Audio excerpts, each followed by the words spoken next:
Hello there, welcome back to my week of videos. This week I'm starting something a bit different from normal. Normally I start with a classier movie, and then kind of as the week goes on I kind of devolve to pulp. This week, because I've not cancelled, I've just delayed my Malik season because it's too warm at the moment.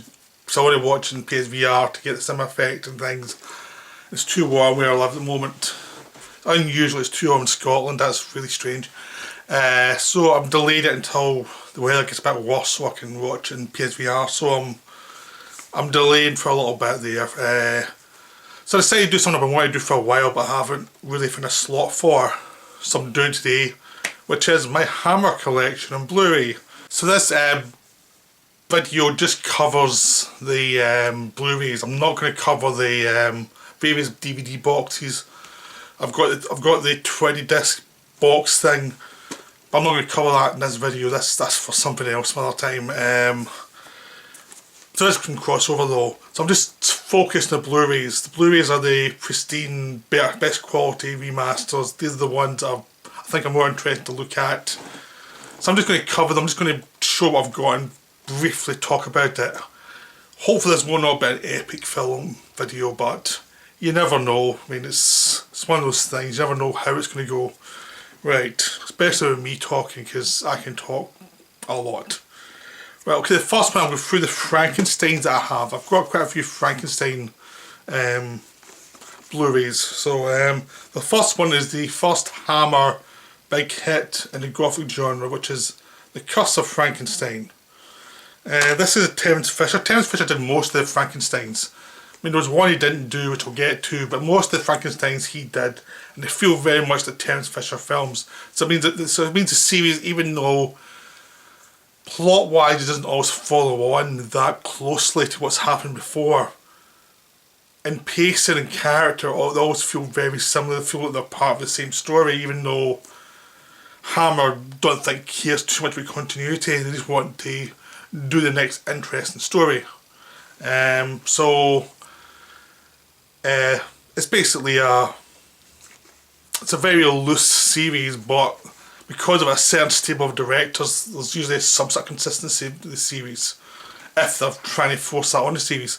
Because Frankenstein was made consistently throughout the 50s and 60s and early 70s, they were consistent movies. They weren't like crammed into 2 or 3 different little time periods where there was a lot of them made, like Dracula. It means it's a better paced series. It feels more organic and more. It's a much more stable, pleasurable series to watch. Even though I think Dracula has the higher highs and the lower lows, the Frankenstein is more constant and there's some real gems in there. Of course, the Frankenstein is a good remaster, but it's not a great one because I don't think the actual print was that great to start with. It was done low budget. You get some nice extras, including the makings of and things like that, and commentaries. It's a nice little film, but it's a bit clunky though. I mean, the film is clunky. It's one of those ones that don't age that well in regards to the plot, but just the idea of Christopher Lee as the monster and Peter Cushing as the Baron Frankenstein, they keep it going despite the fact that they're still working out the Hammer formula in this one. So it's good, but it's not as good as it's going to get, even from this series. This series, I think it got more interesting as it went along, as it had to force its way out of what was the conventions of it. So they had to try and find ways to keep it interesting. So that's when they found, I think, more interesting plots. Right, the second one is Revenge of Frankenstein. This is a Region 1, which also includes The Curse of the Mummy's Tomb.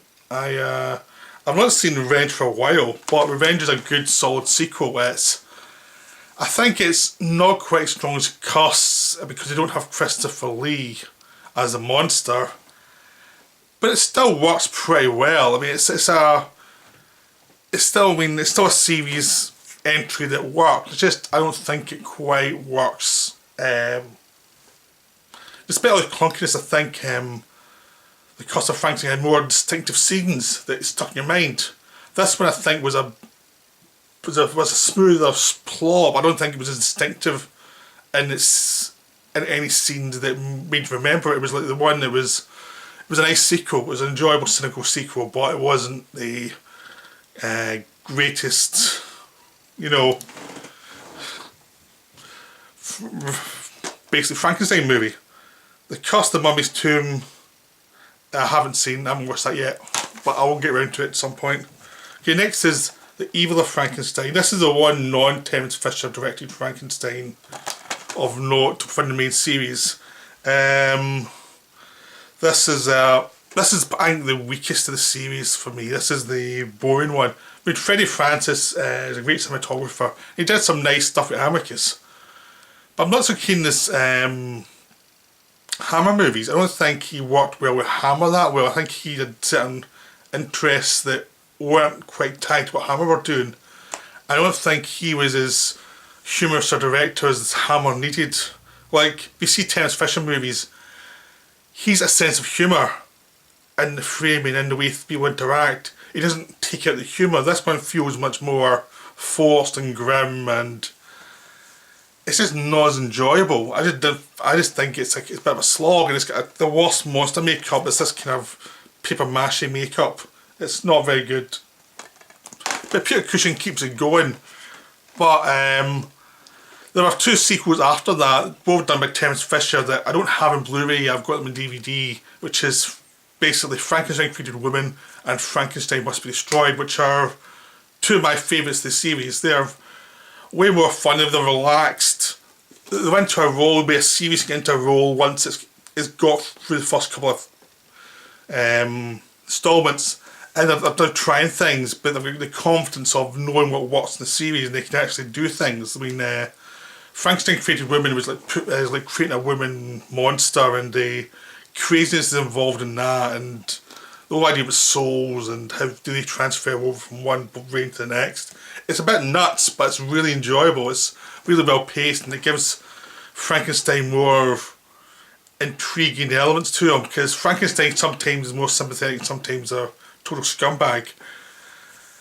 And this one was really quite nice. I haven't seen it for a while, but in my memory of it, it was a very unique, interesting movie. It's one of those ones I can still remember lots of sequences from. It's stuck in there the same way as the first one is, The Curse of Frankenstein. And the way that some of these other ones didn't really stick in my head. Then there was Frankenstein Must Be Destroyed, where he ends up working with other genius professor, and another genius professor. He ends up being a transplant where he becomes a monster. The other professor becomes a monster, Frankenstein monster, and he's horrified. And it's wonderful. It shows the villainous side of Frankenstein. It's really dark. It's really brutal. Frankenstein's a total scumbag in it. Again, done by Terence Fisher. It's a wonderful film. It's again, it gets the nuances of the plot. It makes the plot swing around what's already been established and try and do some different things with it. It's not just the same as, well, let's create another monster and see what happens. It's not really like that. It's much more dynamic because they're trying to kind of do something more interesting with Frankenstein, like Baron Frankenstein. I think after Evil of Frankenstein, I think they kind of worked out that they needed to do something more interesting. They couldn't just have him as just this, like, guy just going repeat the same mistake again and again. So these movies started to have more curious with things and try new directions and see how it would work. So these were wonderful, weird films. After that, they went and they were a bit worried that the series was falling its face a bit because it wasn't as popular, and they needed to bring a new youth audience to it, so they thought they would do a reboot. So there's reboots even back in this time, in the early 70s. So they did Horror Frankenstein. It's not really part of the series, but it's kind of a remake of the first one, but funnier. Ralph Bates plays Baron Frankenstein. A lot of people hate this. Jimmy Sangster, who wrote the original, came back and was also the director. A lot of people hated it. A lot of people thought there was too much humour involved. I really enjoy it. I really like this film. Even though I'm pretty aware it's not as good as the Peter Cushing ones, taking it away from that, it's an enjoyable film. It's quite interesting. Ralph Bates makes it interesting. Frankenstein, different from Peter Cushing. There's just different elements. The humour is just much higher up. maybe there was too much of it, but I really enjoyed the dark humour. To me, it's a nice little side step from the series. It's not that important, but if you either enjoy it or you don't, it doesn't really matter if you enjoy it or you don't enjoy it. It's a side project, it doesn't really matter. It didn't do well, it failed, so they never went any further. Finally, you have Frankenstein, the Monster from Hell. This is one of my favourite Frankensteins. This is Frankenstein. Baron Frankenstein is an old man now in the sane asylum, still making his monsters. The monsters are still tragically not working. Murders happen, lots of deaths. The monster's just this sad, kind of ape-like creature. It's just not working for him, and it's just so much more of this young guy is aged through the series to become this old, dirty old man, and there's now a new generation of people who could follow on from him, and it's just the whole idea that this guy's aged and it hasn't succeeded. So it's kind of a melancholy film, which the reason I like it a lot is because it's just different from the normal Frankenstein movies. It's like, what happens to this guy if he survives and his experiments don't work? It's like, until then he was always a dynamic figure. Bad things happened to him, he shrugged them off, he was brutal, but he wanted to get back to his work. That's when he was just facing the fact that it's not going to work. I really enjoyed it. I really love this film. Frankenstein and Monster from Hell, I really would recommend trying to get. It's beautiful. It's a great end to the series. So, I don't think it's that loved, but I really enjoy it. So we're now going to Dracula. We're actually going to do the vampires, like the vampire films from Hammer, not just Dracula. It's easier just doing them all in one go and just covering them. So the first one is this Dracula. I obviously have the Bluray, the original. It's called Horror Dracula in America, but it's called Dracula over here. It's when Hammer really got it together. This is like just a great example of how to do Dracula on film. It's pared down, the novel's pared down to like 90 minutes. I think it's 90 minutes. I don't have reading glasses, so but it feels very much directed towards, as Kim Newman puts in one of the extras in the Adventure Story, there is this forward momentum, but it's still a lot of gothic horror. I mean, Dracula's a threat. Dracula's always a threat. The vampires are always a threat. They have to take them seriously to get rid of them. They're unsentimental, they will kill you, they are brutal. And people die because they underestimate what's going on. And Van Helsing takes everything very seriously, played by Peter Cushing. He's just great in the film. He's kind of the main character in the film. It's called Dracula, but like in the book, the hunters are what's really where the most of the plot comes in. And Peter Cushing is just amazing. He's very clipped, he's very precise, but he's very much directed to what he wants to do. And Christopher Lee, very quiet, very refined, is great as Dracula because he's very civilised until the bloodlust comes and he's just something like this animal. It's just a wonderful performance by both of them. The leading lady's terrific as well. She's more middle aged and she's has a life to her, so it makes the fight over more interesting. So it's just a beautiful film. The colours are gorgeous. It's like the random mistakes from the Frankenstein movie and just kind of upped the game even more. This is Terence Fisher directing it, and he really knew where he was going with this one. He really understood what he wanted to do with it. So that was the first Dracula. It was not followed quickly, which is the interesting thing. It took a while to get follow-ups. So, because they couldn't get Christopher Lee back to play Dracula, so they ended up doing Brides of Dracula, which had no Dracula. This is one I've covered. I think I've covered this one before in my vampire video, so I won't go too much into detail. But this is a really cool follow-up. Following Christopher Lee, Peter Cushing, the person they following him to this area where there's a curse of vampirism. This count in the castle who's turned into a vampire, and he's preying on the village, and then it ends up going to this private school. It's not unlike Dracula, which is a lot of plot momentum. This one's more atmospheric. It's also done by Terence Fisher, but it's more atmosphere than plot. So there's less momentum to it, but it really has some wonderful sequences, like how the vampire's killed with this windmill that makes sign of a cross. There's lots of wonderful scenes. There's the vampire's a mother who spoils him rotten and is trying to protect him. It's just tons of wonderful moments in the film. I'd highly recommend it. it's just great. I mean, that's the thing, the Draculas, when they were peaking, were really great, and then they had some really bad ones too. It's like Dracula's kind of the extreme thing for Hammer. It's like some of the best, some of the worst. Okay, next is another great one, Kiss the Vampire. This is another one I covered in my vampire video. It's great, it's atmospheric. Yeah, it has a group of like red vampires and a village been oppressed by them, but it's very dreamlike atmosphere. There's like all these like mass balls, and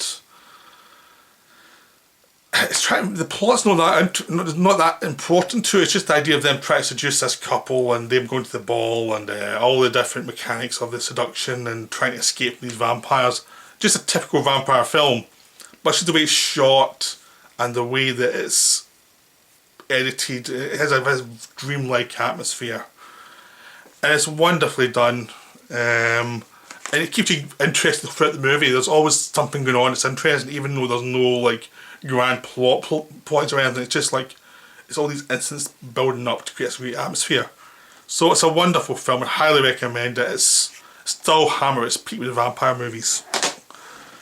Finally, we give Dracula back with Dracula, Prince of Darkness.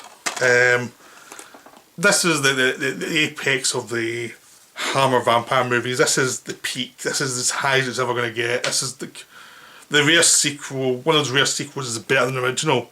Even though the original's terrific, this one's better. This one is more streamlined. It's on widescreen, proper 2:3:5:1 ratio. There's no Peter Cushing, but Christopher Lee gets resurrected through a blood sacrifice, because these travellers get lost and end up at Castle Dracula, not knowing of the curse of Dracula.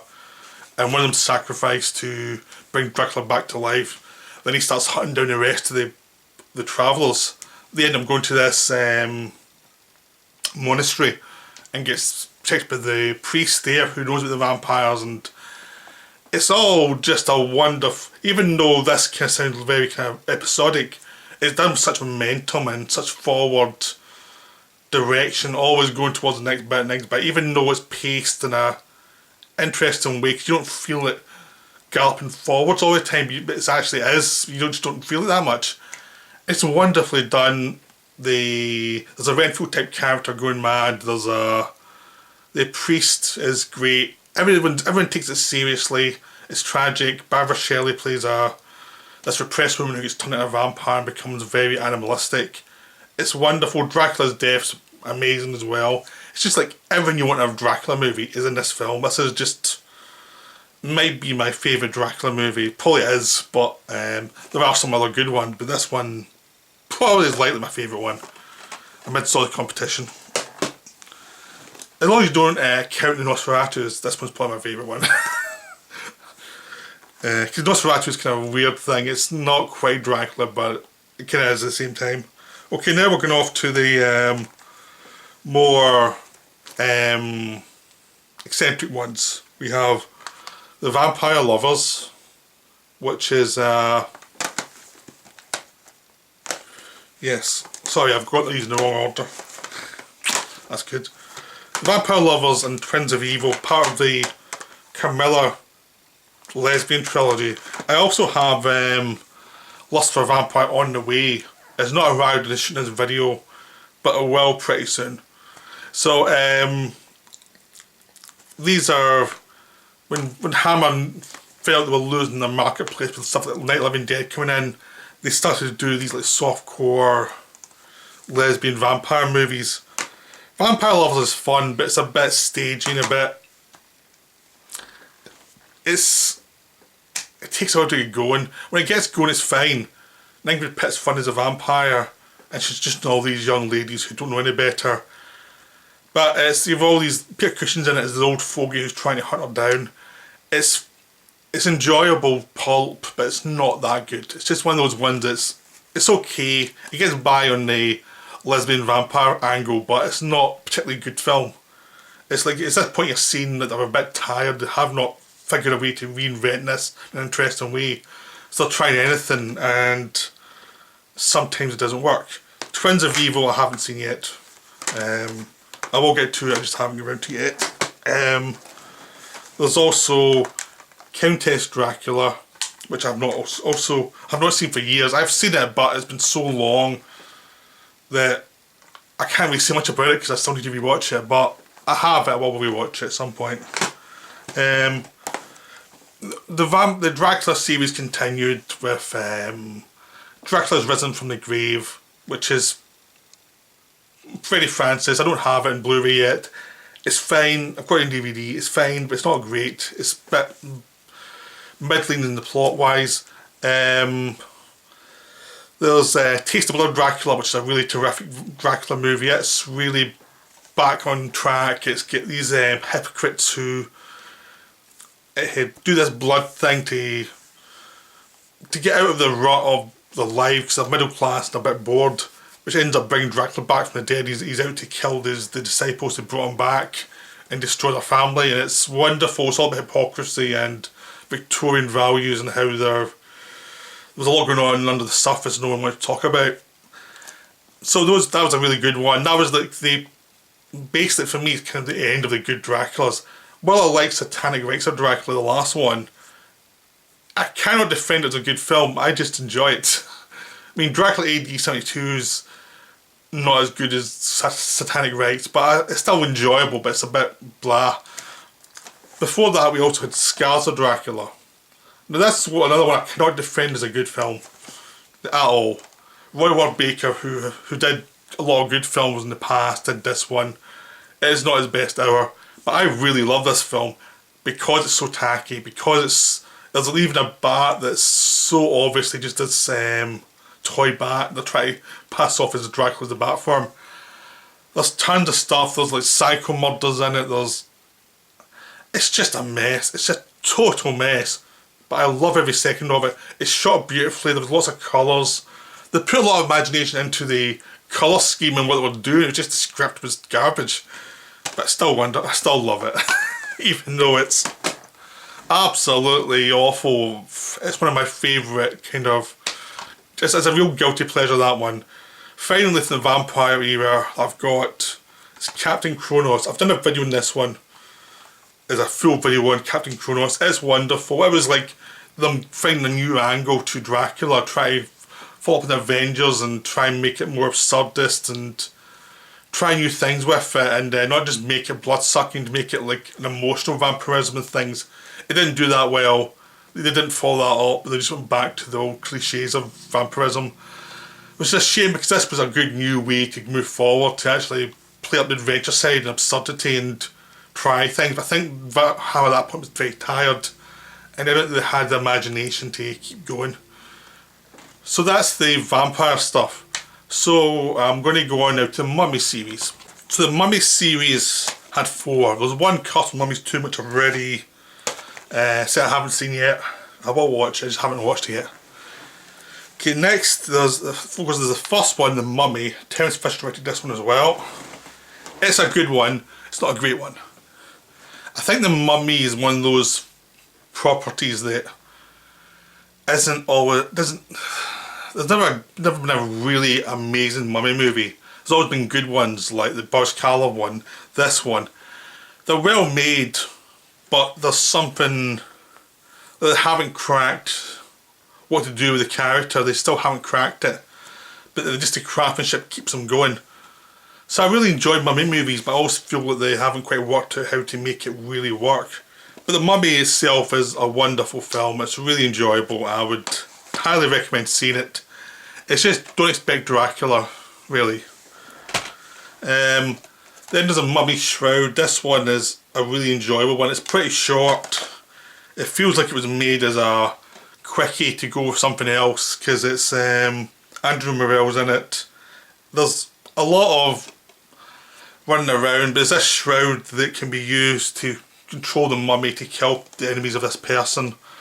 And there's also a side note, this capitalist who everyone's trying to revenge on for his past misdeeds, and he's like the reason for all the killings, but people try to revenge on him. It's a wonderful film. It's really atmospheric, it's campy, but it's wonderfully campy. Everyone knows they're in a bit of hokum, but they're all enjoying themselves, and it really works as a big silly mummy movie. I mean, it's one of the more fun mummy movies.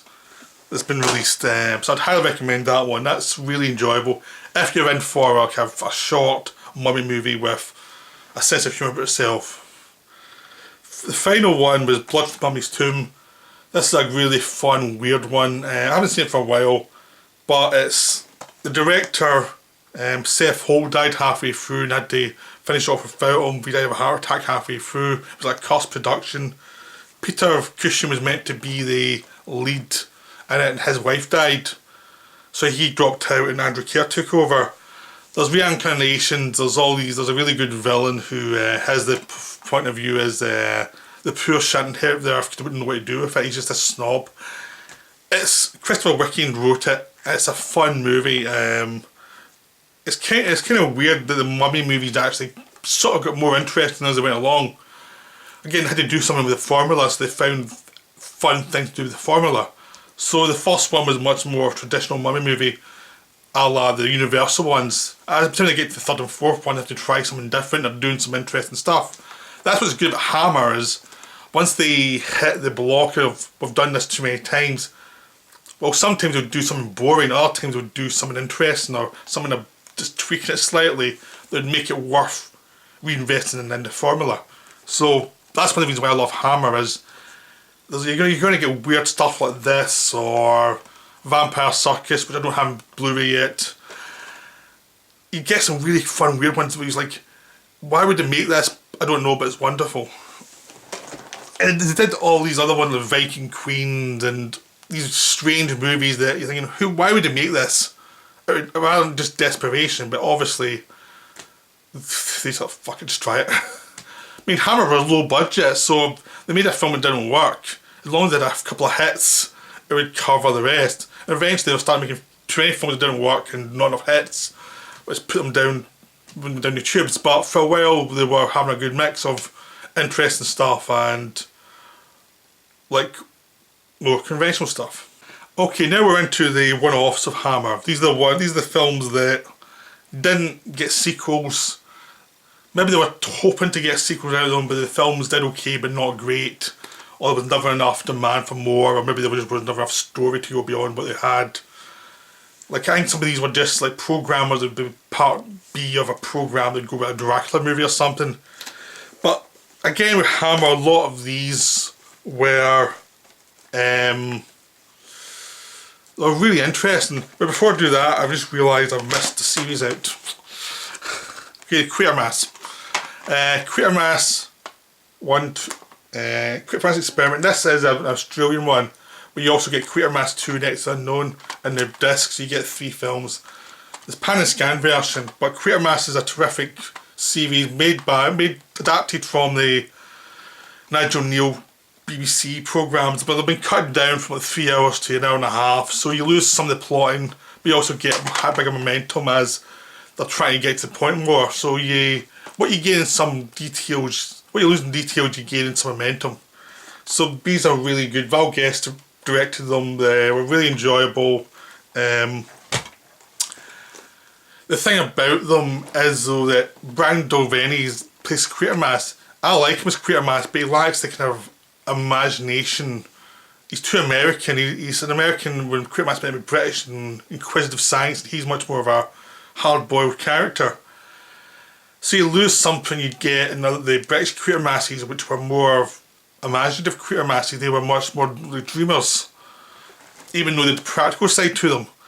So the first 2 Quatermass films were terrific, but maybe the Quatermass wasn't the best Quatermass they had. But Quatermass Experiment is still one of my favourites. That's one of my favourite films. I saw it as a teenager and it really blew me away as a teenager. I mean, even now I really enjoy it. Then there's Quatermass in the Pit, which is a beautiful colour version of the black and white BBC serial. It's Roy Ward Baker did this one. He also did Scars of Dracula, but he also did stuff like Night to Remember. So this is one of his really good films. Before he was stuck in the Hammer programmers, this is when he had some budget and he had a good cast and he really delivered. This was a beautiful film. The transfer here is gorgeous. It's just an amazing film, all about the kind of demons and images inside our heads that drive us towards war and murder and cruelty, and how do you deal with them, and where do they come from. It's a wonderful sci-fi plot. It's really strange, but it's wonderfully developed. It's been ripped off repeatedly since then. The only downside of this film is it's been so homaged that it's like, will people find it original anymore? I think they will. It's still a really good film. It and the BBC show are both gorgeous and brilliant, but in different ways. So they make a good comparison, so they're really worth seeing. Okay, back to the one-offs. Now I've realised I did that error. Okay, there's the Gorgon and Two Faces of Dr. Jekyll. I haven't seen Two Faces of Dr. Jekyll. So the Gorgon's great, Barbara Shelley. It's a wonderful atmospheric film. I'm trying to remember.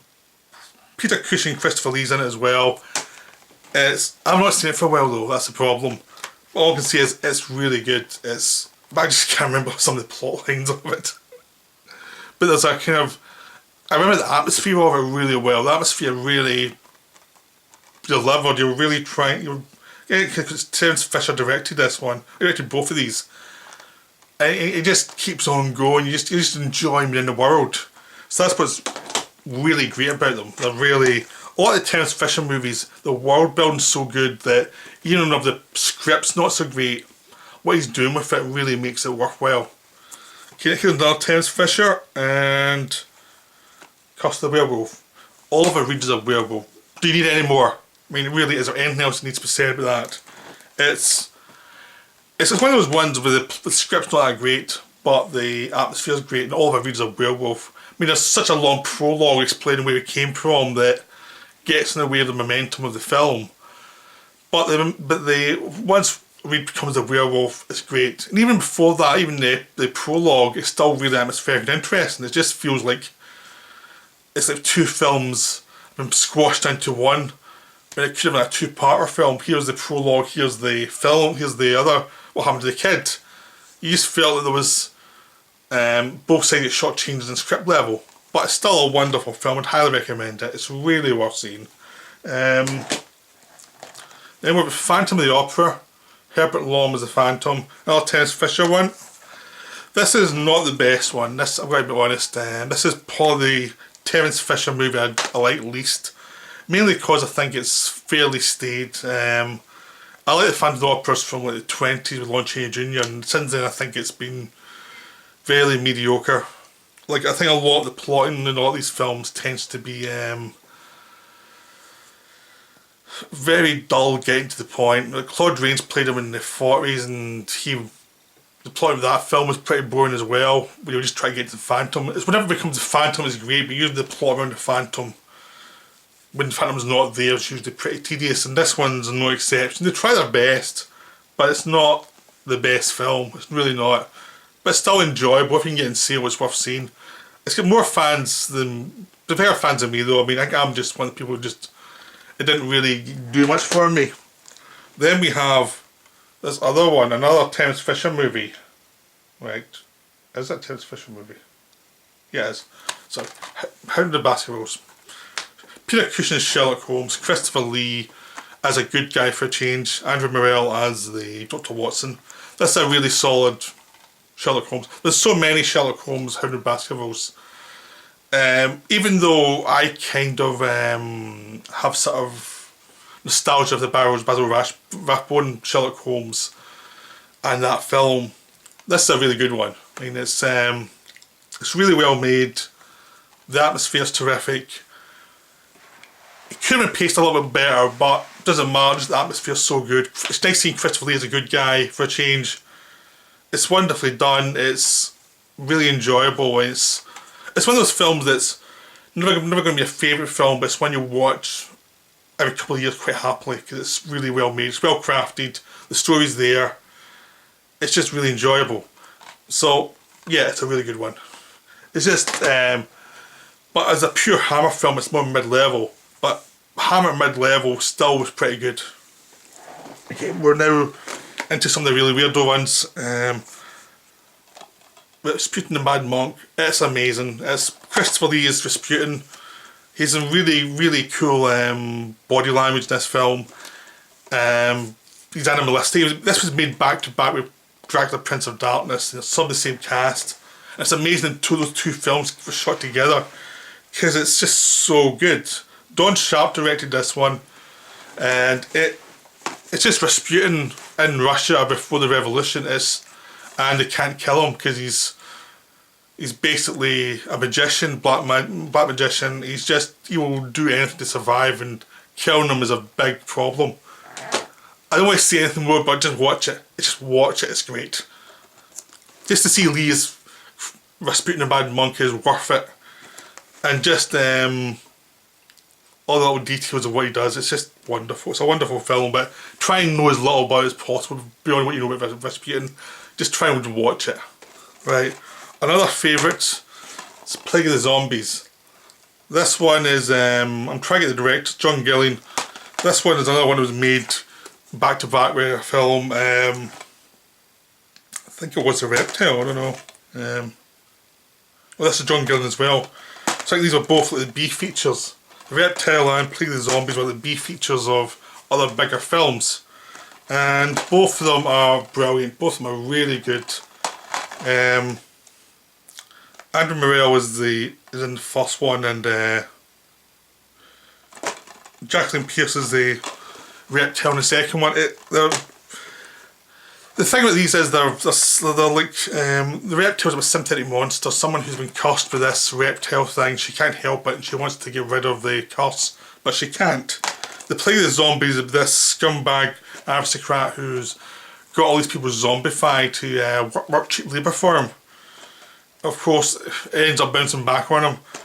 Again, these are both atmospheric. They're both really good character work, and they were probably dismissed as just so Hammer genre films when they were released, but they really deliver and they're really enjoyable to rewatch. They're just those kind of films that sneak up on you. Like, this is perfect example of B movies. The B movies are ambitious. They have good characters, have good atmosphere, good direction. They just work, and a lot of time they're more interesting than the A movies.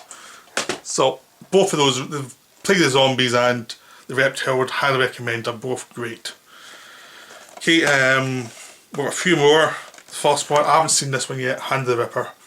I've got it to buy. I've wanted to watch it, I haven't watched it yet, but I've heard it's good. It's got a commentary with Kim Newman, Stephen Jones, so I'm looking forward to seeing it. They went over two other really good Hammer films.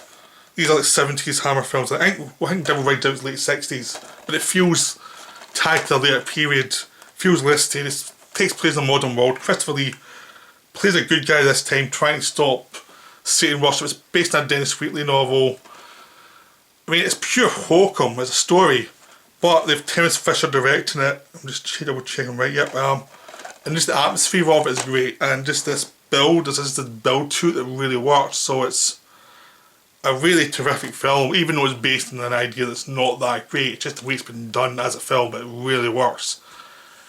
And again, I'd highly recommend. This is one of the high marks of Hammer again, but it's probably less known than Dracula or something, because it's not part of a series, it's a one-off, but it's still wonderful. And finally, I'm leaving one of my favourite Hammer movies till last, which is Demons of the Mind. I just got this recently. It's a wonderful film. Christopher Workland wrote it, and it was directed by Peter Sykes, and it's a really weird film. There's this family with a lot of mental issues, and it's hard to explain. It's a really hard to explain film. It's just the atmosphere's so good, and there's lots of really great use of colour, and they've got a really good cast. Robert Hardy, Patrick McGee. There's tons of Michael Hordern. It's just this kind of, like, they got this weird script and they gave a director some money to make it, and they're like, no one had a clue what the hell was going on. But that's what this film feels like. It just feels like it's just a weirdo film that it's hard to explain. Because I cannot remember how to explain it. I just remember the atmosphere, remember the colours. But this only just really come through, so I haven't rewatched it yet, but it's just beautiful. But I know it's like a weird family, but it's really hard to explain the film. It's just a strange, weird film. I don't want to say much about it as well, because every time I've been thinking of what can I say about it, it's like, oh, I don't want to give that away or that away. So it's like, just say, sort of like we're speaking about Monk, just watch it. It's really good. It's really interesting. And it's one of those films that after I watched it's stuck in my mind for years. It's just one of those films that have not left my head. It's just, but it's not about the plot elements, it's more about the atmosphere and the colour scheme. Just this thing, it's sort of seeped into my subconscious in some way. And that's a great recommendation for a film. This little B movie that seeped into my subconscious mind in a very strange way. So that's my Hammer Blu-ray collection. I hope you enjoyed this. It's went on longer than I thought it was going to go, but that's usually with me with these kind of things. I'll be back tomorrow with a very different collection, but I'll see you then.